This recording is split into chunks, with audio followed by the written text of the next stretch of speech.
We are right in the middle of lesson 6. The discussions are underway. We're talking about triangulation this week, and we'll be speaking. A lot of you will be discussing that in terms of the essay that we read for this week, Two Men and a Portrait, which is a pretty good example of triangulation. And you'll also be talking about triangulation in terms of the methods that you'll be using in your own paper to triangulate a clearer perspective on the person that you have interviewed and will be profiling. So this week, that's your focus, triangulation. I wanted to point you ahead to what's coming in future weeks, future projects that are on the docket. Next week, you will be finishing up the profile essay. You'll have your writing workshops beginning Monday. Those will extend to Wednesday. And you will also, I wanted to point this out especially, you will fill out an issue questions survey. This will be preparation for our next assignment. You will choose from a list of issue questions on obesity. Let's see.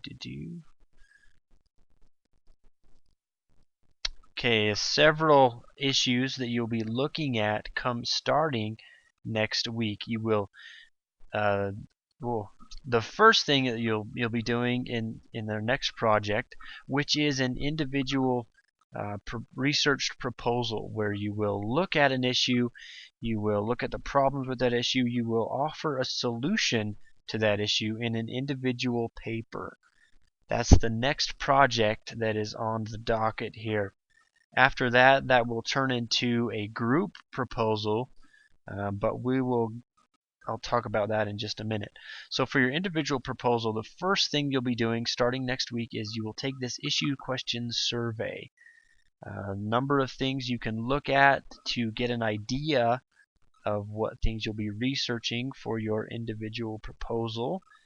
And then starting in week 8, based off of how many people choose which issue, I will put together a list of several issues that you will then sign up for. A research team sign up, and you will begin working. Well, that is the group that you'll be working with for the remainder of the semester. So starting next week, we begin the individual proposal, and we finish up first the profile essay. Then we do a little bit of work on the individual proposal. Starting in lesson 8, we hit the individual proposal pretty hard. For the rest of the semester, that will be your focus. So that's what is coming up. After the individual proposal, like I said, the only thing you'll be working with in groups on this assignment is in your your workshops. You'll have writing workshop groups. The groups will be your research group, if that makes sense at all. And then once you have submitted your individual proposal during lesson 10, see right here, lesson 10, then you will begin working with your group on a group presentation of your proposal. We'll get more into depth on that as we move ahead in the semester, but I wanted right now to just point you ahead to what's coming in future weeks, to what's on the docket for the rest of the semester. Since we are now in midterm, everything from here on out, we kind of start going downhill to the end of the semester. Also wanted to point out midterm conference sign up. You don't need to actually put anything into this. You just need to choose an option and then carry that option out. And I will be returning emails, phone calls, etc. this week and next week for those midterm conferences. So hopefully that's a helpful overview of what's coming ahead. And I wanted to just conclude with some thoughts on language, as I've done every week, a gospel vision of language. I was reading this week in Moses chapter 1, and it really struck me how often words come up in the first five verses of Moses chapter 1. The words of God which he spake unto Moses at a time when Moses was caught up into an exceedingly high mountain. And he saw God face to face, and he talked with him. How would that be to have a conversation face to face with God? Whew. And the glory of God was upon Moses. Therefore Moses could endure his presence. And God spake unto Moses. We have God speaking. He's using language. God spake unto Moses, saying, Behold, I am the Lord God Almighty, and endless is my name, for I am without beginning of days or end of years. And is not this endless? And behold, thou art my son. Wherefore look, and I will show thee the workmanship of mine hands, but not all, for my works are without end. And I love this part here. And also my words, for they never cease. Wherefore no man can behold all my works, except he behold all my glory. And no man can behold all my glory, and afterwards remain in the flesh on the earth.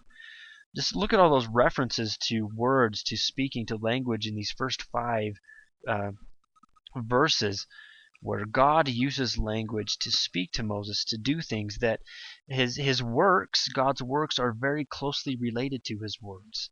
That he actually brings to pass his works. He creates via language, via words. He speaks, and things are created. So his works are without end, and his words are without end, neither ever cease. And we have in that his words are tied directly to his works, and his works are his glory. So God's glory, in a sense, is it rises out of his use of words, of language, of his ability to create, which, as we've talked about, as I've discussed before, is part of his ability to make language. So I just found that fascinating as I was reading through that this week, to make these connections between God's creations and his words and his glory. That's a complex way of looking at the way God works, and in one way that he uses words and language. So just remember that we are his children, and that we can also create with words, that can be part of that is part of our glory.